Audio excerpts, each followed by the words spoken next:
शिवसेना भाजप युती अखेर होणार हे निश्चित झालं आणि त्यानंतर सेनेतील बंडखोर नेत्यांचे सूर निघणार यात शंका नाही। पशुसंवर्धन राज्यमंत्री आणि जालन्याचे शिवसेनेचे आमदार अर्जुन खोतकर यांनी युतीचं स्वागत करतो, मात्र मी अजून मैदान सोडलेलं नाही असं स्पष्ट केलं।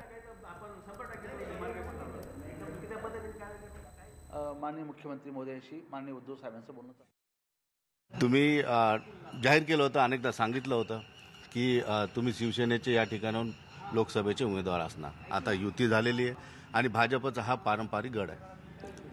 नाही, मुळामध्ये काल माननीय उद्धवजी साहेबांनी युती जाहीर केली, त्यांच्या निर्णयाचं स्वागतच करतो।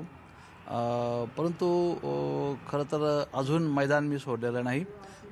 2 दिवसामध्ये माननीय उद्धव साहेबांशी चर्चा करील आणि मग नंतर निर्णय घेईल। पण शिवसेनेचा इतिहास आहे की पक्षप्रमुखांना आदेश दिला, निर्णय घेतला ते फॉलो करायचे असतात। मग आणखी तुम्ही उमेद सोडलेली नाही कसं काय म्हणू शकता?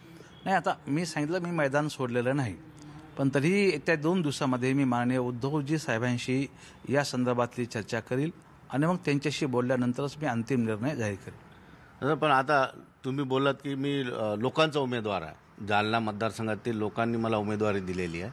मग आता त्या लोकांचा भ्रमनिरास होईल? नाही, आता राजकारणामध्ये या सर्व गोष्टी चालत असतात, परंतु तरीही अजून मी सांगितलं नाही मी मैदान सोडलेलं नाही। उद्धव साहेबांशी चर्चा अंतिम झाल्यानंतरच मी तुम्हाला सांगू शकेल। दादा, युती तर ठरलेली आहे, आता म्हणतो ना आपण बिटवीन द लाईन काही गॅप्स असतात त्या राजकारणात वापरल्या जातात। अशी काही उमेद आहे तुम्हाला? युती तर झालेली आहे पण आपल्याला चान्स भेटू शकतो? हो, आता त्यांच्याशी बोलल्यानंतरच कळेल, मला साहेबांशी बोलल्यानंतरच कळेल की काय आहे ते। चर्चा अशी आहे की ठरवून तुम्ही अपक्ष राहणार आहे आणि रावसाहेब दानवेचा पराभव जर झाला आणि तुम्ही जर विजयी झाला तर पुन्हा शिवसेनेत याल, अशी रणनीती ठरली? नाही, असं काही ठरलेलं नाही, पण तो लढाईचं होतं। पक्ष पातळीवर युती होणार नाही, राज्य कार्यकारिणीमध्ये ठराव झाला होता, त्यामुळे मी अनेक दिवस कामाला लागलेलो होतो। ही गोष्ट खरी जरी असली तरी शिवसेनेमध्ये पक्षप्रमुखाचा अंतिम निर्णय असतो, तो निर्णय मला त्यांच्याशी बोलल्यानंतरच मला जाहीर करता येईल। दादा, उद्धव ठाकरेंना ही कल्पना असेल की युती होणार नाही असं ठामपणे सांगितलं गेल्यामुळे अनेक महाराष्ट्रातील नेते स्वप्न बघत होते, कामाला लागले होते।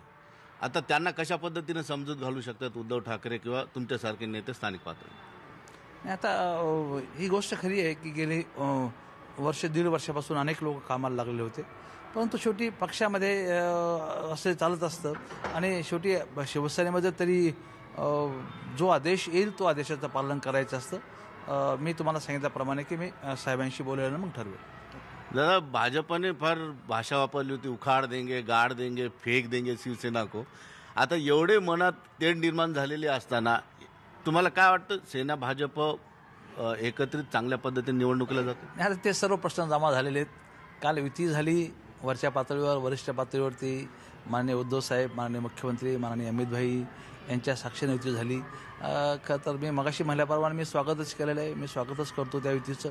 माननीय उद्धव साहेबांच्या निर्णयाच्या समोर आम्ही जाऊ शकत नाही कोणी, आणि कोणी जाण्याची हिंमत बी करणारा नाही, आणि शिवसैनिक तसा नसतोही, आणि मी हाडाचा शिवसैनिक आहे, आणि मला असं वाटतं की निश्चितपणे मी त्यांच्याशी बोलेल आणि ते माझ्या बाजूने उभा राहतील।